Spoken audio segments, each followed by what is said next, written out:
So this is a pretty good resume. I think there's some, well, the good parts are that there's like a lot of content here. Like you have a lot of experience and there's a lot of um, things here to work with. I think one of the negatives is that it's kind of a little dense and a little hard to read through.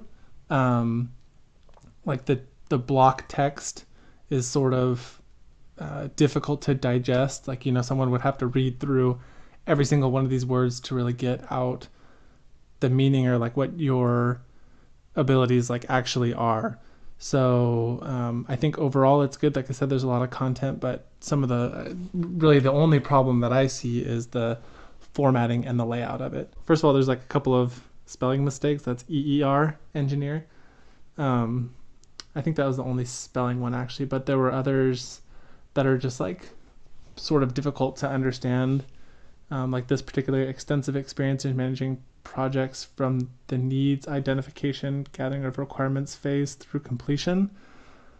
That's kind of, I guess, unclear. I don't really know what that means, and maybe somebody else who isn't familiar with your work wouldn't really know what that is either. Um, Also, there's some like inconsistencies. You have quality control, traveling arrangements, purchasing, shipping, receiving, and responded. Like I would think this should be responding to keep it consistent, like with the rest of these other like ing type things. Like you speak in the present tense through all of this, and then all of a sudden like switch to past tense. And there's that way like a few times through. Like I think on your realtor one, yeah, answered phones, sorted incoming and outgoing mail, and then responsible for maintaining. So I think this should be ED. So you can I think you should either switch it to past tense or to present tense. So either one, it doesn't really matter, but maybe keep it consistent. Another thing that was a little bit interesting, like grammar wise, like it says responsible for obtain. Again here, like reviewed and submitted. And then you have like facilitated communication, and then all of a sudden like I assisted. So I guess it's not entirely inconsistent, but like you weren't using the I, like whatever, like the personal pronoun here, like you were trying to avoid that, it seems like, but then all of a sudden you started using that. I guess I should say I prefer bullet points because I think it's easier for people to read and for people to see.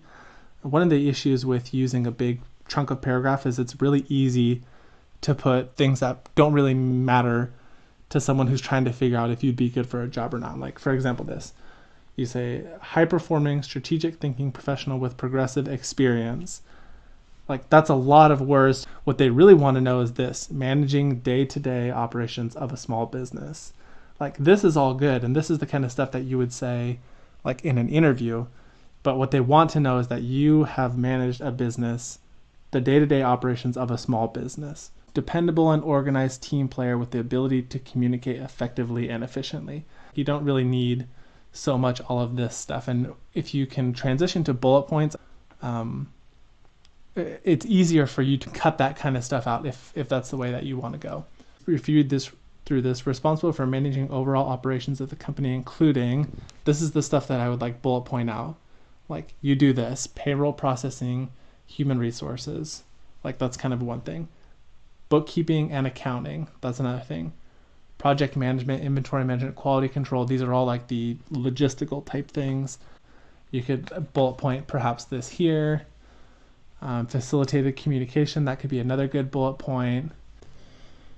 Skipping down to this section, I think a lot of this stuff here is good to bring up in an interview. So all this kind of stuff, articulate and well-spoken, they'll find that out when they interview you.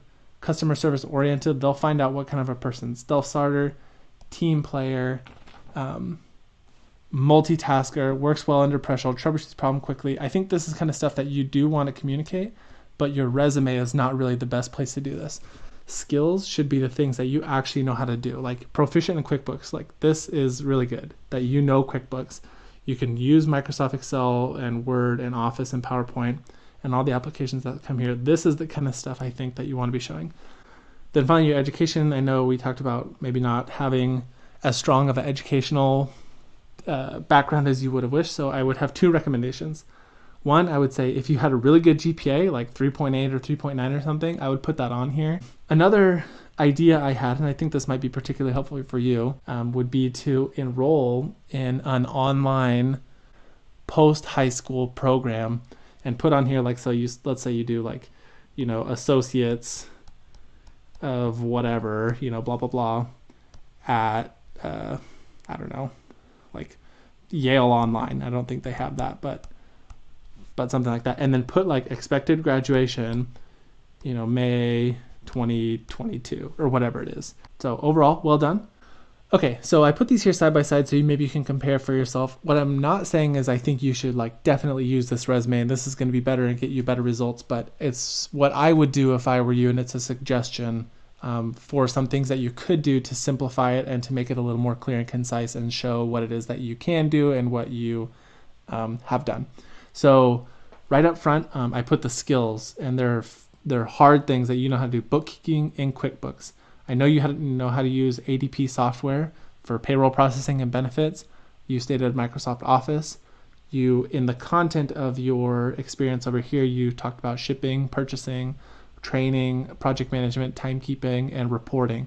In the experience, you can see I basically took exactly what you had and I did two things. I broke it out into bullet points and I added numbers.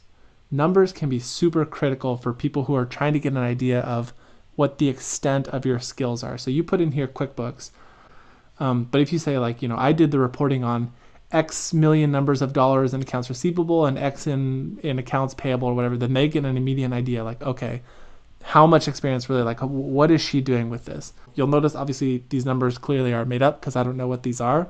I picked numbers that I thought would look really impressive. If they interview you and you turn out to be a total weirdo and you make inappropriate jokes and you do whatever, that's one thing, and they'll cut you out after that. But after they look at their resume and you get called in, that's the part where they're going to start looking at all this kind of stuff: high performing, strategic thinking, experienced. That's where all that kind of stuff will come out. So if you can just put the bare minimum, I think, this is my opinion, and of what it is that you do and what it entails, then that's what really I think will get response from employers. Now, I did this here just as a suggestion. I just looked up some random online school, like something sort of like this.